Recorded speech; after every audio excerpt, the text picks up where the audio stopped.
What's up, everybody? Whoever my one viewer is, probably myself. If you notice the camera lagging a little bit, I'm sorry. I don't have a capture card and I really wanted good quality, so I'm using my A7R4. But it processes images way too slowly for my computer, but I'm upgrading my PC soon, so it should fix that problem. However, if you can deal with that, also ignore the fact that it says intermission right here. This is the only screen that I have my chat box down here. So if you send a message, it should pop up there. My face, and also my, this is weird, everything's in reverse. Also my screen right here, which you're going to be able to view Photoshop and all that stuff in. So, without further ado, let's just jump into it. So I'm going to go over my whole editing process here. So you're in luck. So I'm gonna use your pictures, Camilla, if you're still in here. Just because these are like the only ones that I have RAWs of on my computer right now, since I just wiped it. But the photos I really want to go over before we get into any editing. I kind of want to go over composition because I know that I get that question a lot on Instagram. How do I properly compose my photos, or how do I make my images pop, and so in a brief kind of, I don't want to make this too long, I'm gonna go ahead and reset the edits on this one. Actually, I'm gonna have to do it on this one because this is the one from Lightroom. Perfect. Okay, so things I look for in my compositions are contrast. And contrast doesn't just mean, I don't mean just like the colors over close to the background. I'm looking for things that, well, first of all, let's talk about what contrast is, if you don't know. Contrast, basically, in simple terms, is opposites, right? So, what things contrast with others? First one would be, colors. In this photo, I'm noticing some bluish green here. If I go to the edited version, you can see that I changed it to blue. But blue is the opposite on the color wheel, of red. So that's why I brought this red flannel in order for her to wear. So colors that contrast, black and white. That's another thing that you'll notice on this photo. She's wearing black pants and a white top. And then the blue and red with this. But also, blue is not necessarily the opposite of red on the color wheel. It's actually the opposite of orange. So now you have the orange in the trees. So those are the things I mean. I'm always looking for things that contrast. It could also be, not specifically for this photo, but it could be for things like putting my subject in a background that doesn't quite match the subject. For example, someone wearing business attire graffitiing on a wall, which you would more consider that to be like, having a model wearing street clothes. But I'm always looking for things like that. Now, I haven't done a shoot like that I just mentioned. That's just kind of off the top of my head. But I'm always looking for things that contrast. So, again, the things that contrast in this photo is I see blue in the water, or water is normally blue. So, damn it, my phone just dropped. Sorry, chat, I dropped you.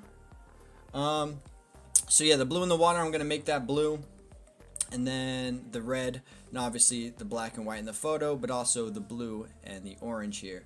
So my creative process, how I kind of edit my photos, I use the Adobe suite. Hopefully you guys do too, because this would make a lot more sense if you did. But if you use anything, any kind of program editor, I'm sure it has some of the same features. I don't know any of those programs. I've been using Lightroom since I've been doing photography, so I hope this will be easy enough for you. So, the way that I start my photos, a lot of people start with a basic tab. I do not do that. I start with the tone curve. So, I've already edited this picture before, so I kind of know how I'm going to edit it. But the first thing I do is I kind of crush the blacks a little bit. If I do it too much, I'll probably put it to about here, and I'll try an S-curve out first. If you don't know what an S-curve is, I'm going to show you. So it might look a little dark right now. I'm going to bring up the highlights a little bit. That's a little bit too dark. My mouse is frozen. I'm going to get rid of that point. I'm gonna bring back some of the blacks. Probably like that. Get rid of that point, move this point down. Alright, so things to note here is the highlights are super blown out. It's because I haven't edited any of my basic adjustments. I'm just solely going off. My phone is going to just keep dropping. I'm sorry, guys. I'm going to have to, if this falls again, I'm going to take out the charging cord that's currently in there, and if it dies, fuck it. Okay. So there's a little bit of overexposing here and in the sky, so I'm going to try and fix that with the highlights. I'm going to turn those down. I don't want to turn them down too much because I want to still have them on her face. And I can use a brush to do that, but I'm going to turn down the exposure just a little bit as well.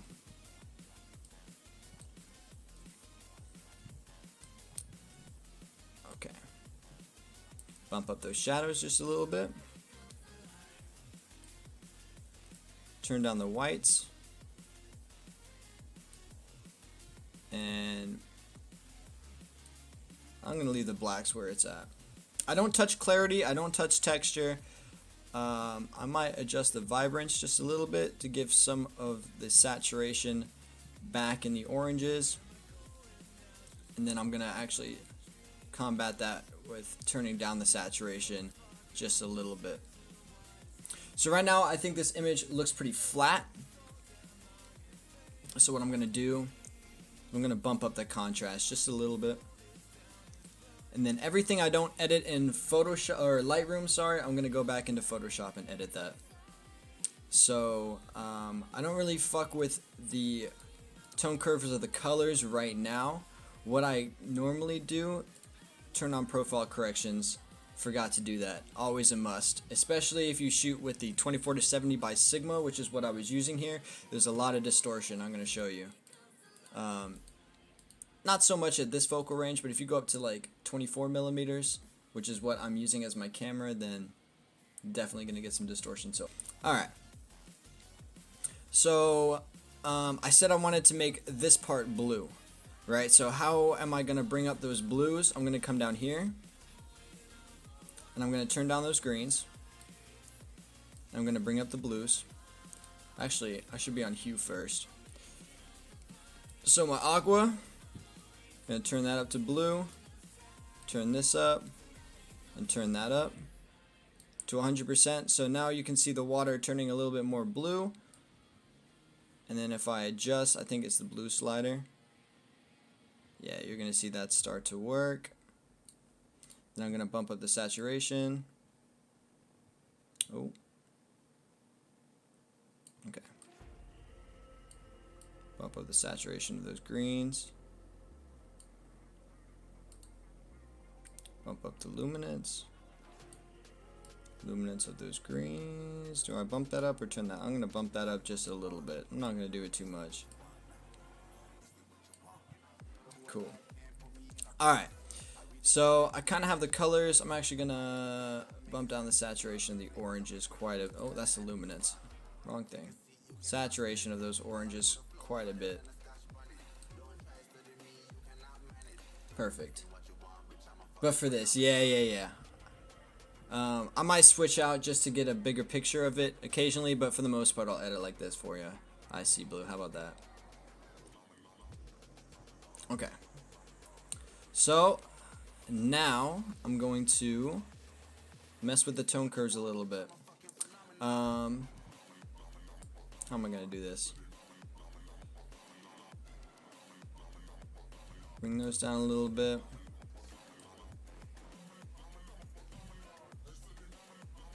So what I'm doing here is I bump up the midtones a little bit, because you see if I go too far down, you'll start to see the blue, I mean, obviously in her skin, but also on her coat as well. So I'm going to bring up those midtones, make those a little bit towards the red, not too much though, because all these edits are significant. But now you can see more blue in the water. I'm going to do the same thing here. So I'm going to add more blue here.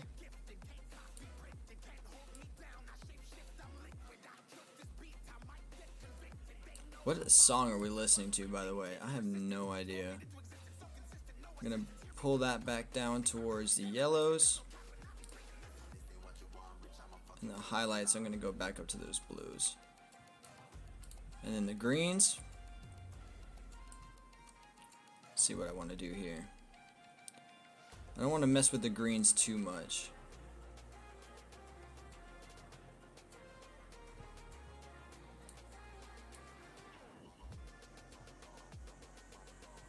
And I'm going to boost them back up there. Perfect. So you're starting to see that effect, right? So the blues and then desaturated oranges here because I don't want too much orange, and then ignore the skin tones for her face because I'm gonna fix those in Photoshop. But that's it for the tone curves. I can go ahead and try and mess with more stuff, but I kind of like the way that looks as it is. And now we go to the HSL or HHS. I don't know how they really pronounce it, but the Midtone shadows and highlights adjustments. That's basically what I'm going for here. The color grading, that's what they call it. I don't know what I'm talking about. HSS. What the hell? So I'm not going to really fuck with the midtones too much. I'm going to see what the shadows look like with a little bit more blue. Just a hair though. Like if I go too much, you can see what that does. So I'm going to pull it back ever so slightly. I'm probably going to go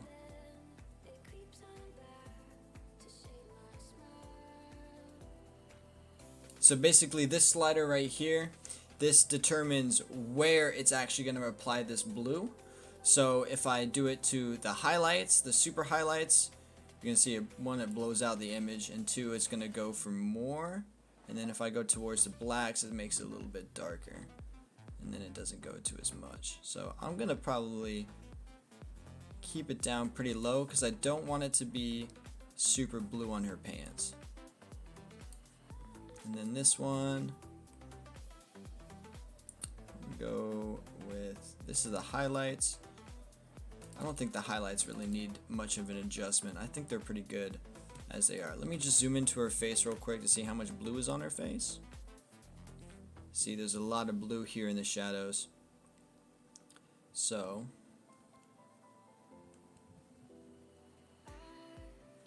how to fix that?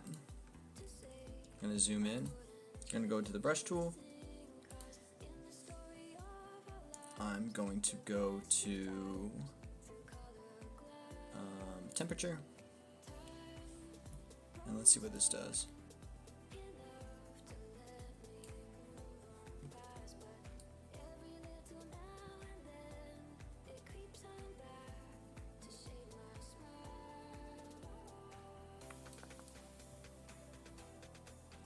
Bring some of that color back. This is probably not the way to do it. I'm just gonna do it like this because it's a little quicker.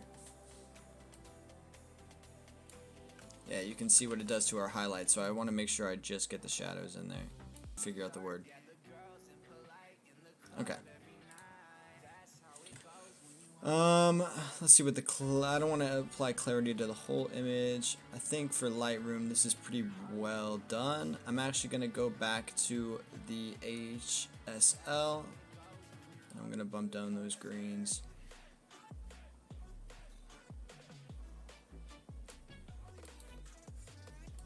And then I'm going to apply more blue here.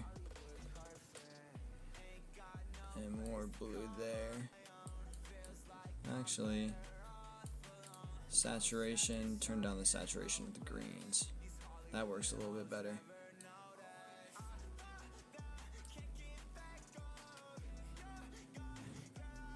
Should probably use a brush tool for this actually.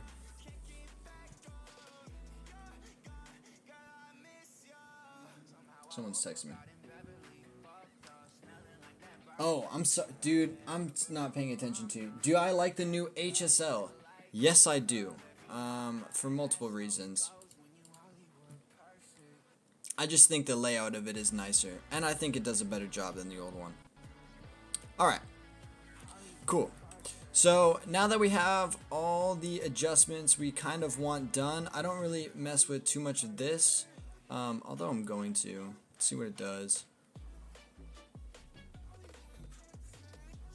Yeah, I kind of like that actually. Gonna turn that down.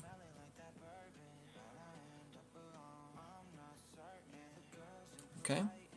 -18 seems to be fine. Greens I'm not going to touch. Reds I'm going to adjust ever so slightly. Maybe not actually. Yeah, I'm not going to do that. Okay, so once you have the photo kind of where you want, then I always, if you have Photoshop, good. If you don't, get it, because then I edit it up in Photoshop. I always start with that actually. Really, you use the coloration first. Okay, that's cool. I kind of save my color grading for after I do the tone curve. The reason why I start with the tone curve is because once I mess with the basic settings, then it has an effect on the tone curve. The tone curve is something that I prioritize. I just want to get that kind of knocked out of the way, I guess you could say. I don't know. I think the tone curve, excuse me, is like, it has the most dramatic effect on a photo. Like having a good tone curve, I guess, can make or break a photo. For example, I see a lot of people that crush the blacks way too much, or they go like this, for example, and I cannot stand that. Actually, I kind of like the way that looks, because before I had a little bit of green in the pants. So I'm actually going to take this, I'm going to edit an Adobe Photoshop, and it's probably going to open up a second one. Yeah, you can see that this one has a little bit more blue in the pants, so I'm going to get rid of that one. No, I do not want to save it. Perfect. Okay, so now that we're in Photoshop, this is where all the skin retouching happens. So a lot of people I know will default to the spot healing brush, and it works great. It's quick, it's easy. If I just tap that, it's gone. However, the patch tool, a lot of people don't know this, the patch tool will actually retain the texture of the skin a lot better. So I patch it out. Actually, I like her freckles, so I'm going to keep as much of the freckles in there as possible, and I'm just going to patch around this part until it kind of looks natural. So there's that one done. I'm going to move this one. I'm going to move that. And so this process kind of takes, this is the longest process of it all. I think that looks pretty good. I'm actually going to remove those as well. And then this part right here. Okay. So once you kind of have it where you want it, I think that looks fantastic. I'm going to go ahead and load up my Photoshop actions. If I could remember how to do that. Window, actions, there you go. Once I have my skin looking the way I want to, then I move on to skin retouching. So I have a Photoshop action for it. If you don't know who Piximperfect is, definitely go check him out on YouTube. It's Pix Imperfect. He makes bunches of awesome tutorials and stuff like that of how to edit photos, how to do certain things in Photoshop. But he released this this action collection, I guess, for portrait retouching, and it does a pretty good job. So I'm going to go off with the first skin softening technique here. I'm actually going to make a duplicate layer because this one does not do that. The other one I'm going to show you definitely does. But if I go to skin softening here and I hit play, it's going to give me two dialogues. I'm going to show you everything that it does as well once we do it. Basically, going through what this does, it makes a new layer, and this is for the high pass. So basically what the high pass does, this is all the skin texture, right? So I'm deciding how much texture I want to take out for the image and apply it to, and just put it on its own layer, kind of. So that's basically what it's doing. It's selecting the current layer, then it adds the high pass. So this is the high pass, this is the skin texture. So at the beginning, this is the normal picture, and I go all the way up until all these little splotches you see here become blurred together. I'm gonna hit OK, and now this is the blur. So now this is actually blurring everything together. We've taken the skin out, or we're taking the skin texture out, and now we're gonna apply the blur.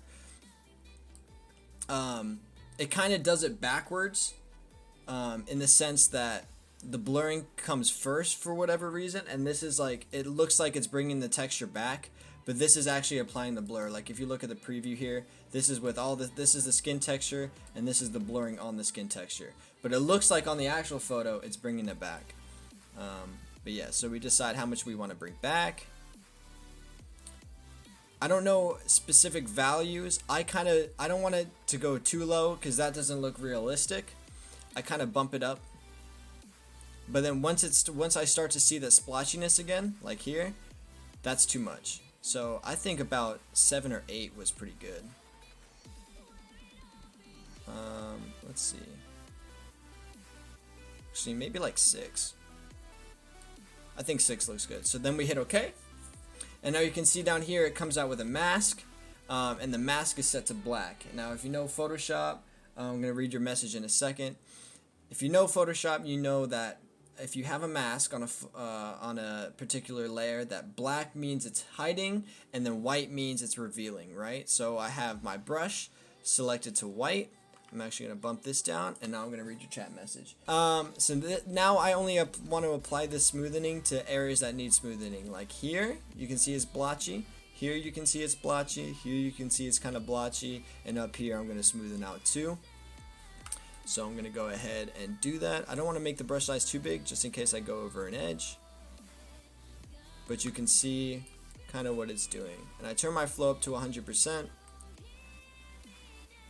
Because I really want this effect to show. And that's her face smoothed out. And now if I look at the before and after, that's the before, and that's the after. So you can see it's a pretty substantial difference. There's still a little bit there that I could probably go over. So what I'm going to do there is I'm going to duplicate these layers and flatten them down. And then drag that right there. And then same thing right here. Oh. Perfect. So that's the skin retouching. And then once you have that done, it makes it a whole lot easier to dodge and burn. Dodging and burning. So the areas that you want to dodge are the highlights, and the areas you want to burn are the shadows. When I dodge and burn, I look for, there's a term for it, but it's basically the highlights in this triangle here, the highlights in this triangle here, and then the highlights around the forehead here, and then around the chin as well. Basically all the areas that stick out more than others. So you can see that her chin is closer towards light than, say, her cheek right here, because the light source is coming from this angle right here. So the areas that I would dodge are the areas that are closer to the light, which would be this whole area, would be this area, and this area right here. I would burn this area. I would burn a little bit here, maybe a little bit around here, and whatever. But that's if I was to paint them in. I don't have time for that. I suck at painting them in, so I use this Photoshop action. So basically what I do is I turn down the range. This is for the shadows, as it says up here. So I turn up the range to the color of the shadows, so the shadows are a little bit brighter in this photo. And then the fuzziness is the smoothness of the effect, right? So I want to bump up my fuzziness kind of a lot. So we'll go 72%. We'll hit OK. And this is the burning, or the dodging, sorry. I think I said the dodging was the last one. So I meant that was the burn, this is the dodge, sorry. So now I select the range of where the highlights are. And I keep this one, literally, I don't go under 240 at all.